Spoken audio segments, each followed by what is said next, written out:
répondu à cet appel. Alors je vais vous lire la lettre ouverte que nous avons transmise à notre cher président du conseil départemental.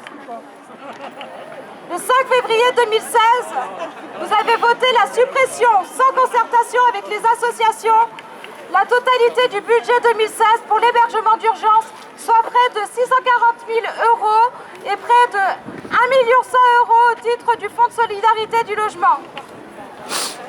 Cette décision met à mal les salariés et les bénéficiaires des associations déjà continuellement sous pression. Votre choix, votre désengagement financier, votre bras de fer avec l'État ont des conséquences dramatiques qui sont de votre responsabilité en tant qu'élu.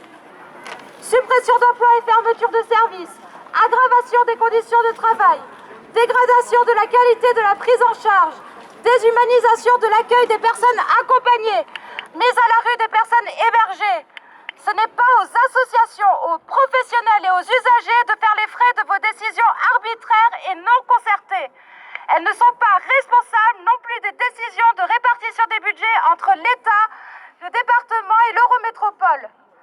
Les syndicats CFDT, CGT, FO et Sud, ainsi que les salariés du secteur de l'hébergement d'urgence veulent marquer leur désapprobation par cette lettre ouverte et vous demandent de répondre à ces questions.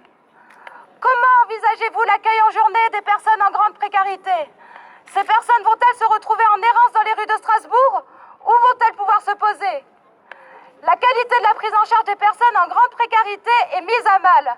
Avec quels moyens les professionnels vont-ils pouvoir mettre en œuvre un accompagnement de qualité de ces personnes? Aujourd'hui, la question de la fermeture de structures se pose. Dans quels lieux seront hébergées les personnes relevant des dispositifs d'urgence? Vont-elles se retrouver à la rue, purement et simplement sans aucune autre forme de considération?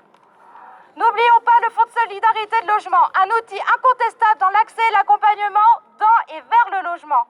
Quels moyens seront mis en œuvre pour suppléer cette suppression de budget qui placera les personnes en situation de précarité devant des difficultés croissantes face à l'accès au logement? Alors la question se pose.